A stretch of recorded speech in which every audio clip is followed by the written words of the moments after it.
जब भी मैं डेप्रिसिएशन का चैप्टर करवाता हूँ या कैश फ्लो करवाता हूँ तो एक स्टूडेंट्स की बेसिकली दो टाइप की क्वेरीज होती हैं। कौन सी? कि सर फिक्स एसेट अकाउंट दे रखा है, ओके, उसके ओपनिंग और क्लोजिंग बैलेंस आपको दे रखे हैं। सेकंड है एक्यूमुलेटेड डेप्रिसिएशन का अकाउंट, इसके भी मुझे ओपनिंग क्लोजिंग दे रखे हैं और कुछ एडजस्टमेंट अगर होगी तो वो दे रखी है। ओके, जब ये सिनेरियो होते हैं तो हम दो अकाउंट बनाते हैं, एक ये वाला और एक ये वाला। मैं कहा ओके। देन वो कहते हैं कि सर दूसरा सिनेरियो हमने ये भी देखा है कि भी फिक्स एसेट अकाउंट के ओपनिंग क्लोजिंग बैलेंस दे रखे हैं, प्लस एडजस्टमेंट में या कहीं पे भी लिखा होता है depreciation for the year is this, वहां हम एक अकाउंट बनाते हैं। तो ये रीजन क्या है कि ऊपर वाले में दो और नीचे वाले में एक अकाउंट बनाते हैं जबकि हम डेप्रिसिएशन और फिक्स अकाउंट की ही बात कर रहे हैं। तो बच्चों इस केस में अगर मैं केस वन उठाता हूं तो उस केस में कंपनी है डिसाइडेड कि जो फिक्स एसेट अकाउंट है या जो लेजर बना रहे हैं वो बना रहे हैं हम कॉस्ट पे या ओरिजिनल वैल्यू पे या ओरिजिनल कॉस्ट पे, कि जिस वैल्यू पे आपने उस चीज को असेट को खरीदा था। ओके, और जो भी डेप्रिसिएशन वाला पोर्शन होगा वो सारा का सारा जाएगा यहाँ, ना कि यहाँ। तो कंपनी कह रही है डेप्रिसिएशन की एंट्री मैं तो करूंगी इस अकाउंट में, और जो फिक्स एसेट की अकाउंटिंग अगर होगी, सेल परचेज होगी, वो मैं इसमें करूंगी, अदरवाइज डेप्रिसिएशन की होगी यहाँ।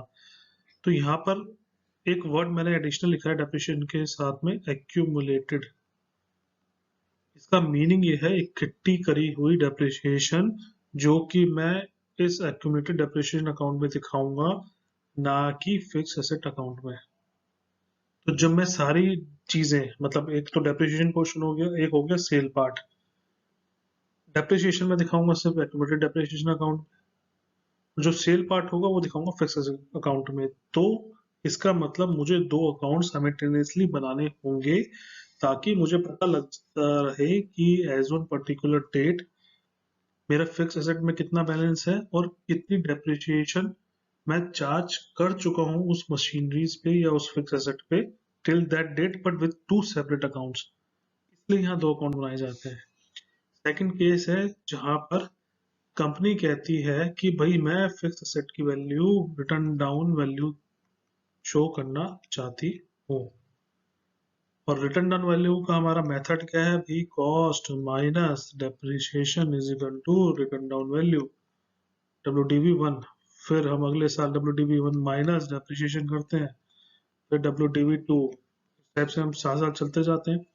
तो यहाँ पर मैं कॉस्ट में से डेप्रिसिएशन को नेट करके दिखा रहा हूँ। इसका मतलब जो भी डेप्रिसिएशन की एंट्री है वो सारी की सारी कहाँ हो रही है, यहाँ। सेल परचेज की एंट्री कहाँ हो रही है, यहाँ। तो जब दोनों की दोनों एंट्रीज ही एक अकाउंट में हो रही है तो मैं एक अकाउंट बनाऊंगा। तो यही एक रीजन है जिसकी वजह से एक्यूमुलेटेड डेप्रिसिएशन के केस में I am maintaining two accounts, और उसके अलावा कोई केस होता है तो मैं एक अकाउंट बनाता हूँ। First thing. दूसरी चीज, आपको क्वेश्चन में देना देखना पड़ेगा कि अमाउंट एक्यूमुलेटेड डेप्रिसिएशन का दे रखा है या डेप्रिसिएशन का।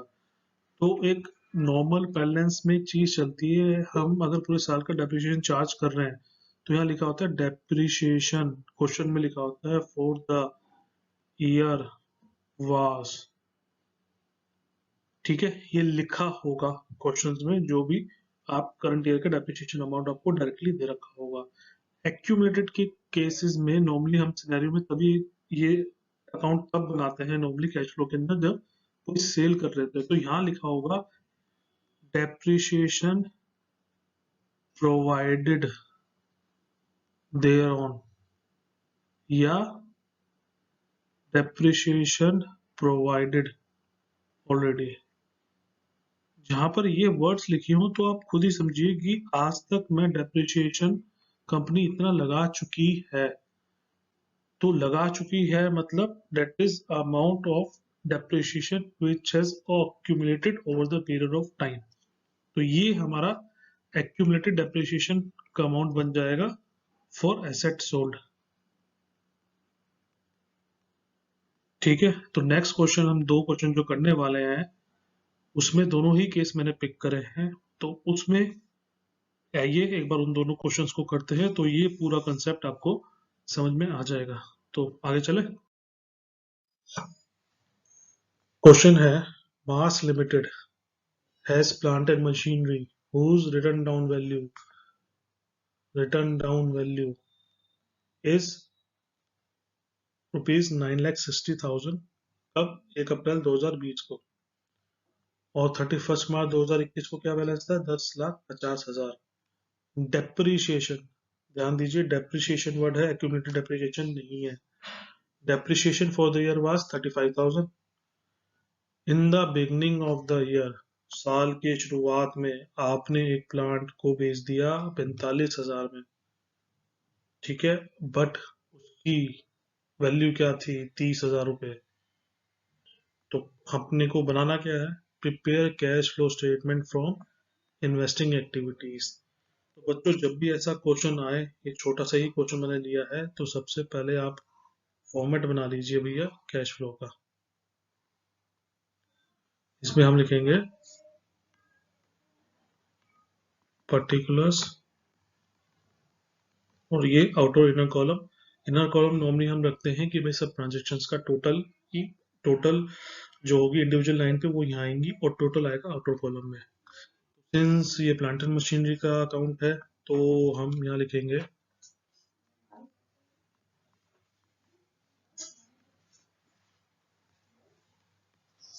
Cash flow from investing activity. Cell purchase होनी है, तो हम क्या करेंगे, यहाँ पर वर्किंग नोट बनाएंगे।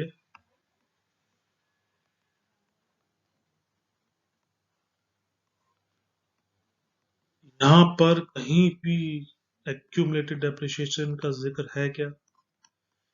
नहीं। तो हमने को सिर्फ एक सिंगल अकाउंट बनाना है, तो हम यहाँ अकाउंट का लेजर किसका बनाएंगे? सर, सिर्फ plant and machinery account. Very good. तो शुरू कर देते हैं। टू बैलेंस ब्रॉट डाउन 9,60,000, ठीक है। 1 अप्रैल को डेट थी।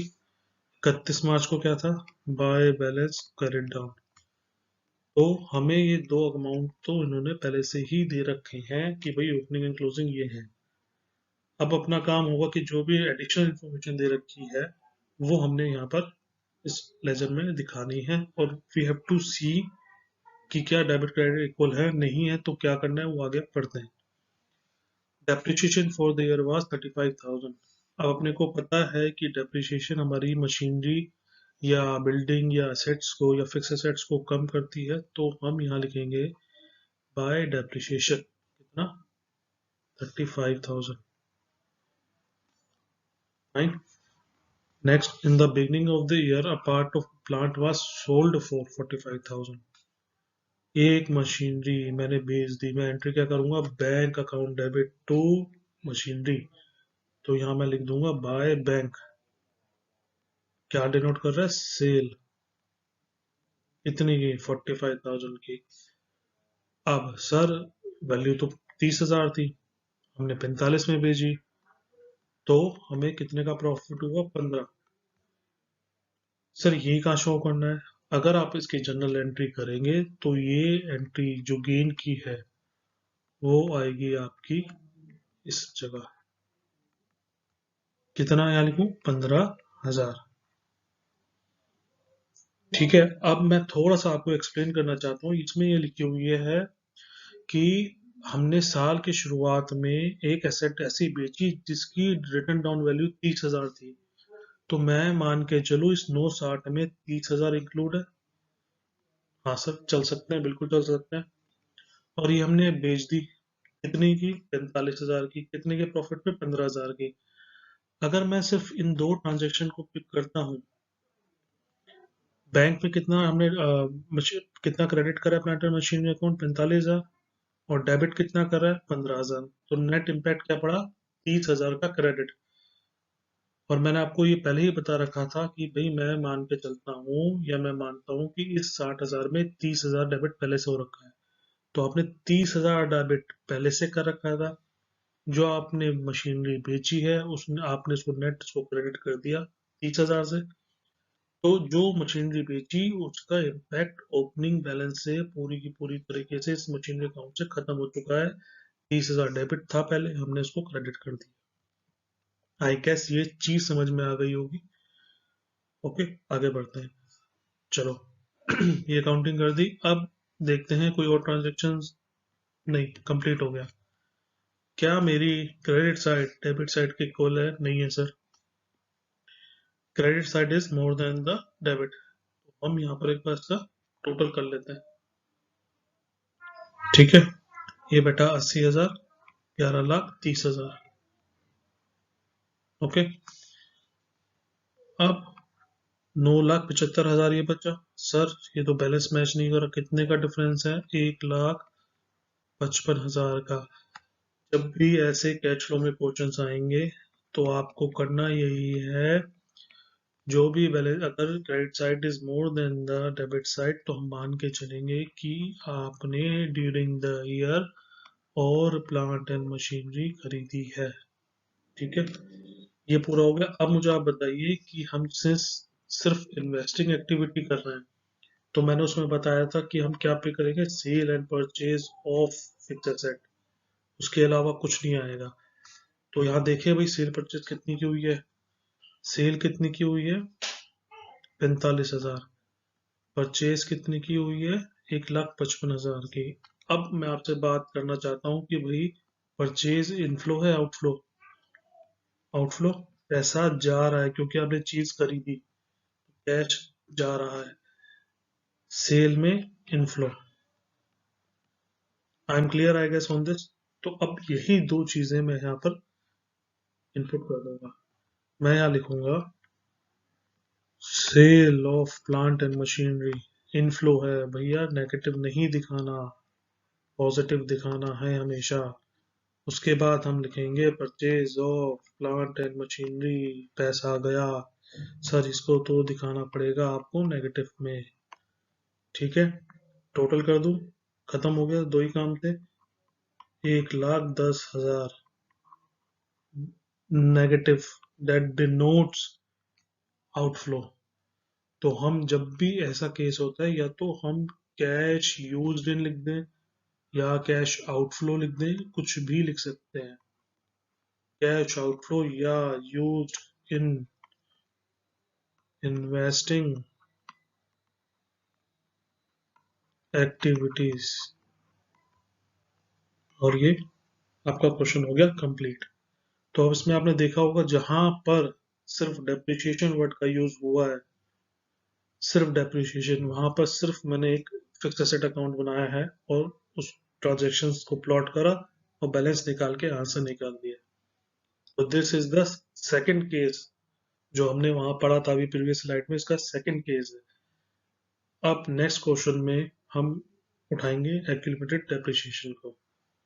ओके, चलिए नेक्स्ट स्लाइड पे चलते हैं और एक्यूमुलेटेड डेप्रिसिएशन का हम क्वेश्चन करते हैं। तो अपने सेकंड टाइप के क्वेश्चन पे आते हैं। Calculate the cash flow from investing activities from the following information.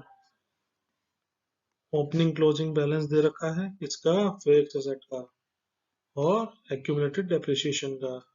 क्या पढ़ा था, जहां पर दोनों के बैलेंसेस के बारे में कुछ ना कुछ दे रखा हो तो दो अकाउंट बनने हैं। बनाओ, नहीं बोल रखा फिर भी हमें बनाने पड़ेंगे। Okay sir. एडिशनल इंफॉर्मेशन क्या है? अब मशीन जिसकी बुक वैल्यू आज की डेट में 1,00,000 है और आप अभी तक उस मशीनरी पे 1,62,500 का डेप्रिसिएशन लगा चुके हो, तो मतलब टोटल वैल्यू ऑफ एसेट कितनी हो गई आपकी? 1,00,000 प्लस में 1,62,500। तो जब आपने खरीदी थी तो उस टाइम पे जो कॉस्ट थी एसेट की, डेट वाज 2,02,500। उससे डेप्रिसिएशन लगी उस पे, आज की डेट में उसकी वैल्यू 1,00,000 है। और ये क्यों दी गई है? बिकॉज वो मशीनरी को आपने बेचा है, तो यू हैव टू असरटेन कि कितनी की बेची, प्रॉफिट या लॉस में बेची, यही पता करना है। तो डेट्स वाई आज की वैल्यू क्या है ये हमें दे रखी है। ओके, तो सबसे पहले इसमें क्वेश्चन में जो हम करेंगे इन्वेस्टिंग एक्टिविटी का बनाना है। तो हम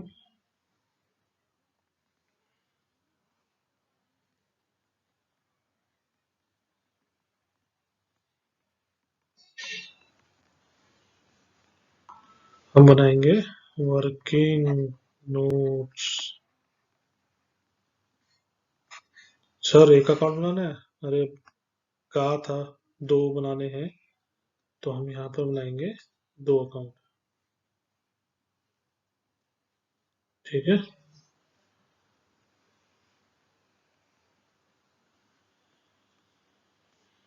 ये बनेगा प्रॉपर्टी प्लांट इक्विपमेंट अकाउंट, और यहाँ बनाएंगे हम एक्यूमुलेटेड डेप्रिसिएशन। सर पहला काम ओपनिंग बैलेंस लिखो, और दूसरा क्लोजिंग।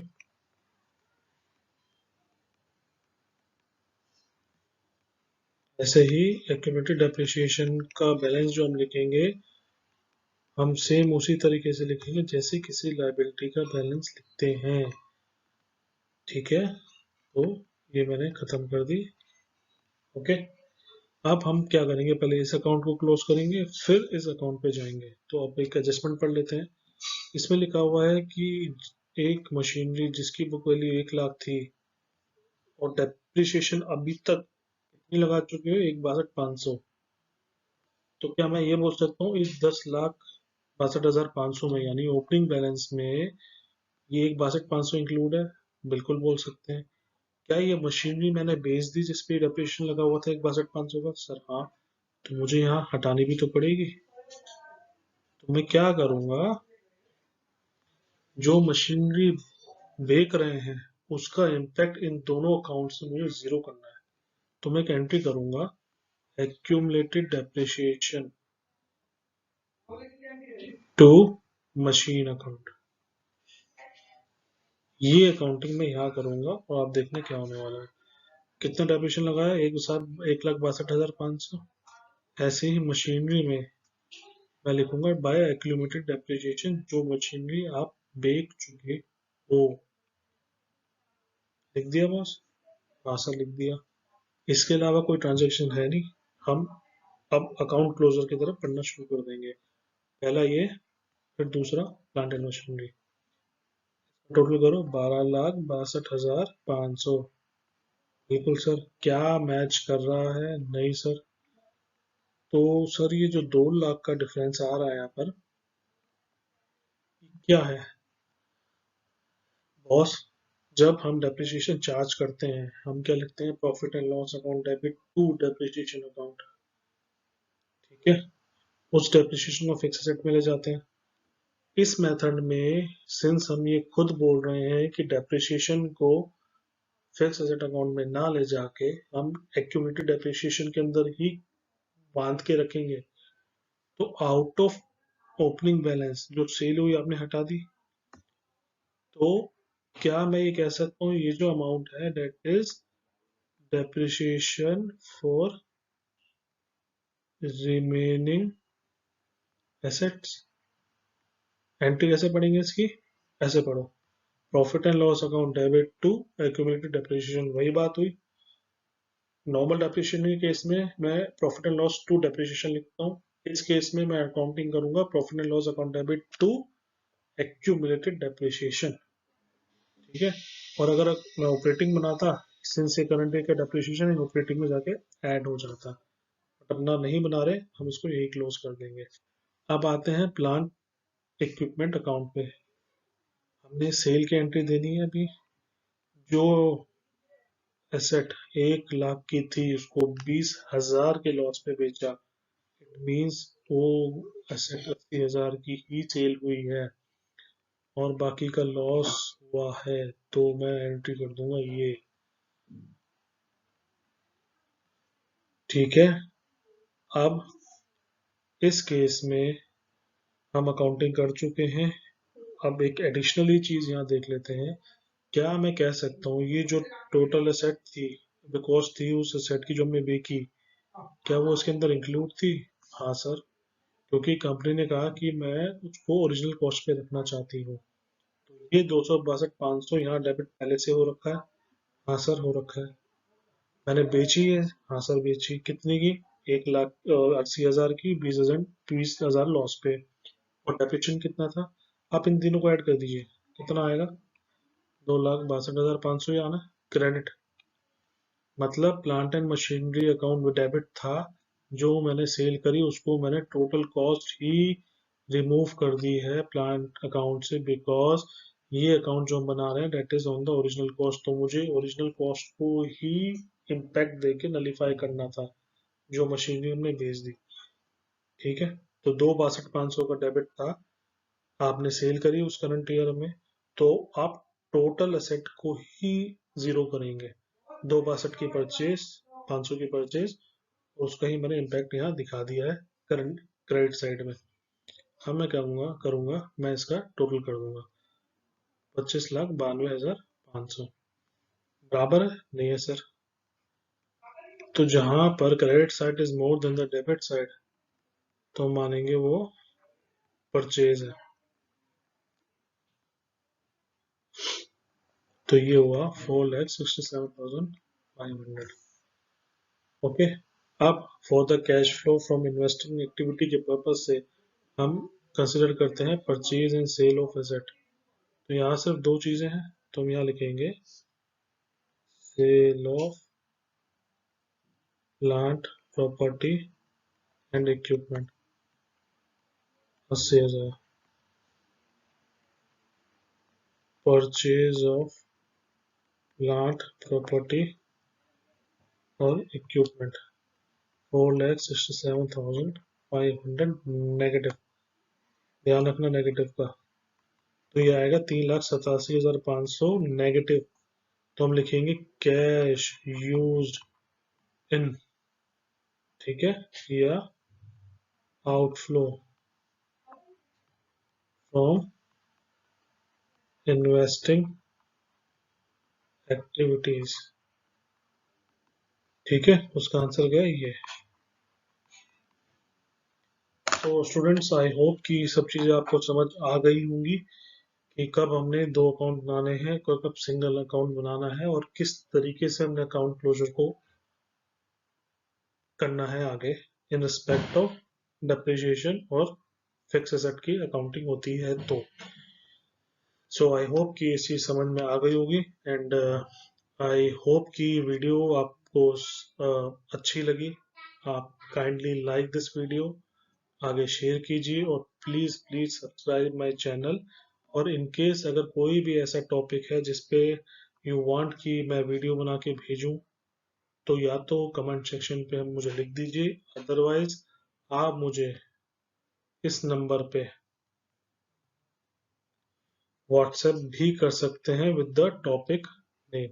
नंबर है 9582333276। I am repeating 9582333276। सो दोस्तों, चलते हैं, अलविदा, जल्दी आऊंगा नई वीडियो के साथ।